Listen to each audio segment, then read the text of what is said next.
You want to arrive at your upcoming doctor's appointment with improved blood sugar readings. Fortunately, there is no set number for your A1c. If you know what to do each day between now and your next checkup, it can undoubtedly go quickly and in the right way. I'll outline 5 specific everyday actions that are supported by clinical evidence. These aren't general suggestions like eating better or exercising more. These are specific, doable practices that target insulin resistance, the underlying cause of the issue, from 5 different perspectives each day. Because this is the aspect of the A1c test that most people are unaware of. It calculates your blood sugar average for the previous 90 days. This implies that each day that passes between now and your next appointment counts.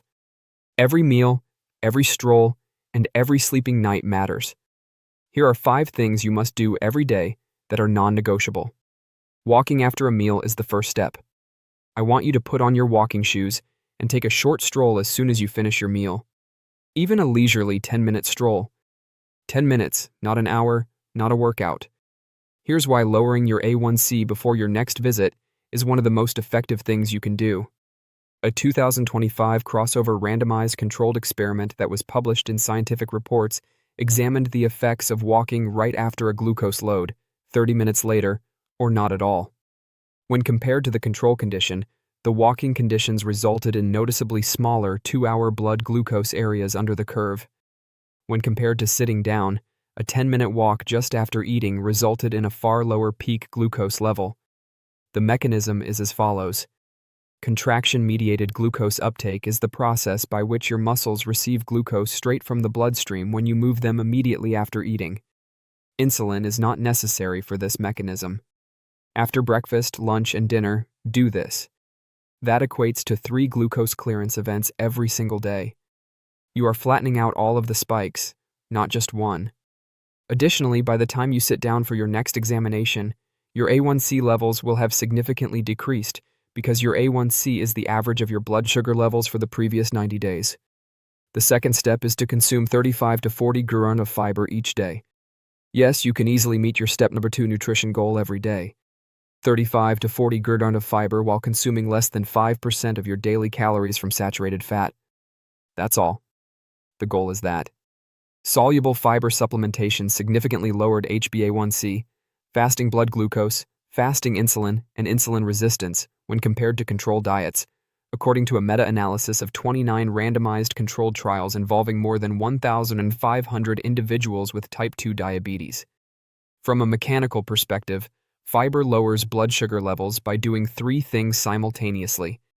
It does this by first slowing the pace at which glucose enters your circulation. No crash, no increase. Secondly, it nourishes your gut microbiota, which generates short-chain fatty acids that directly improve insulin sensitivity.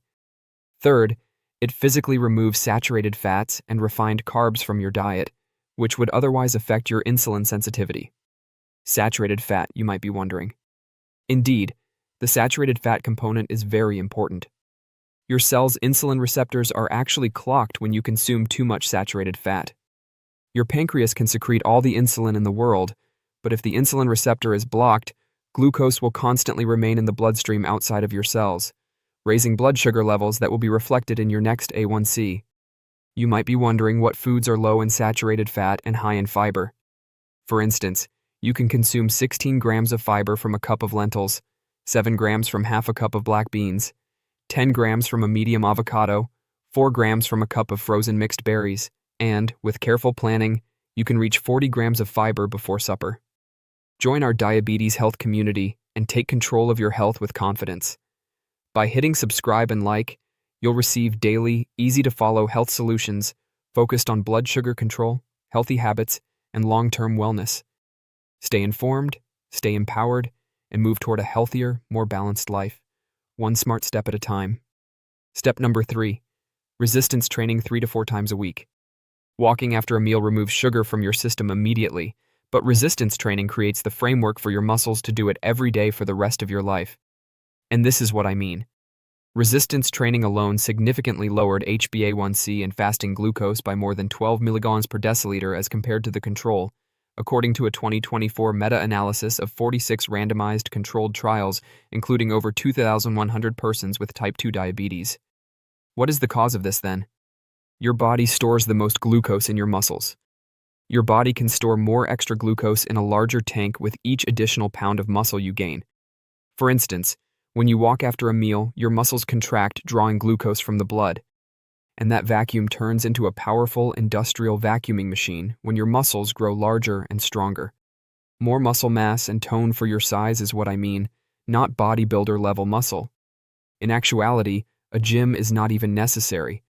Weights are not even necessary. All you need are resistance bands, and you can do this 3 or 4 times a week at home. The maximum duration of each exercise is 30 to 40 minutes, which is sufficient to begin developing the muscle that improves the performance of every other item on this list. Step number 4. Take 600 milligrams of berberine with breakfast and 600 milligrams with dinner. Most individuals are unaware that there is more clinical data supporting this one.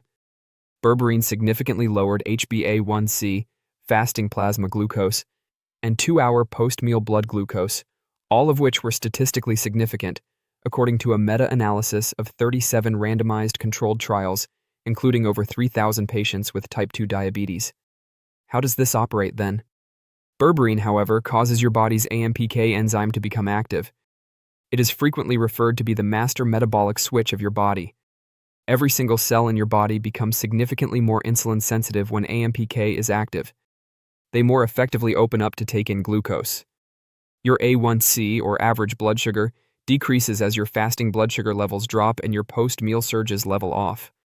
Additionally, the supplement business rarely discusses this topic. Not every berberine is made equally. You might need to take 6 to 8 capsules daily to get the right number of active ingredients to produce a favorable effect, because many companies employ doses so low. This is what a berberine supplement should include. First, third-party testing for potency and purity. Make sure you're taking berberine. Then, for 24-hour coverage, take one 600 ml capsule in the morning and one in the evening. Finally, it was standardized as berberine HCl. The most researched kind of berberine is this one. For this reason, we personally suggest NutriFlare Supplements Pure Berberine. Each serving contains 1,200 milligrams. Additionally, each meal contains 2 capsules. 600 milligrams of pharmaceutical-grade berberine HCl are contained in each capsule. One with your first meal in the morning and another with your first meal in the evening. It's that easy.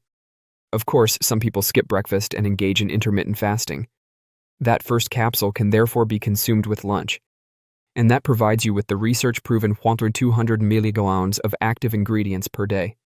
The link to NutriFlare Supplements Pure Berberine is provided beneath this video if you would want to give it a try.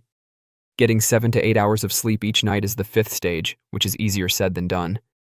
Many people are surprised by this one, yet it may be one of the most significant. According to a meta-analysis, individuals who regularly slept for less than 6 hours had considerably higher HbA1c levels than those who slept for 6 to 8 hours. Indeed, 2 hours can mean the difference between your A1c being at its peak and needing improvement. This is the underlying mechanism. Your body releases more cortisol and ghrelin, the stress hormone and hunger hormone, when you don't get enough sleep. By instructing your liver to release glucose into the bloodstream, cortisol immediately raises your blood sugar levels. Additionally, ghrelin causes constant cravings for processed, high-sugar foods. Your cells grow less sensitive to insulin at the same time, which makes it more difficult to eliminate all of that glucose during the day. The solution is straightforward, but it calls for self-control. Establish a regular bedtime. Make sure your space is dark and cool. 30 to 60 minutes before bed, turn off your electronics. Try taking 275 milligrams of magnesium glycinate supplements an hour before bed if you need more support.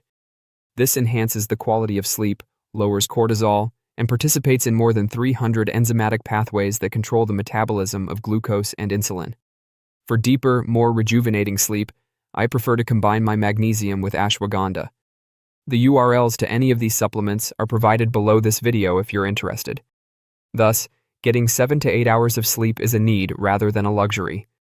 This is your daily checklist for lowering your A1c before your next visit with the doctor.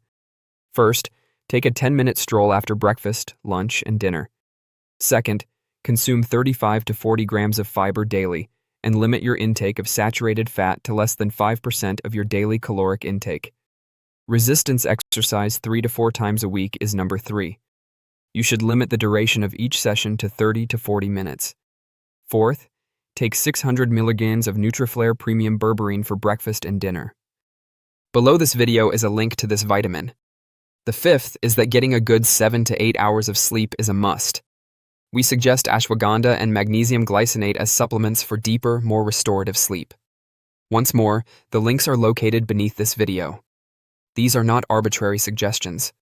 Clinical studies supports each of them. Additionally, they all take various approaches to addressing insulin resistance, which is the primary cause of elevated blood sugar levels.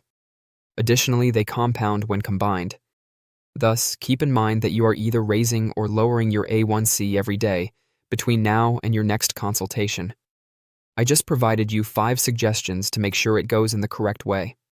By just adhering to what we teach, thousands of people in this group have reversed insulin resistance, dropped their A1c, and lowered their fasting blood sugar.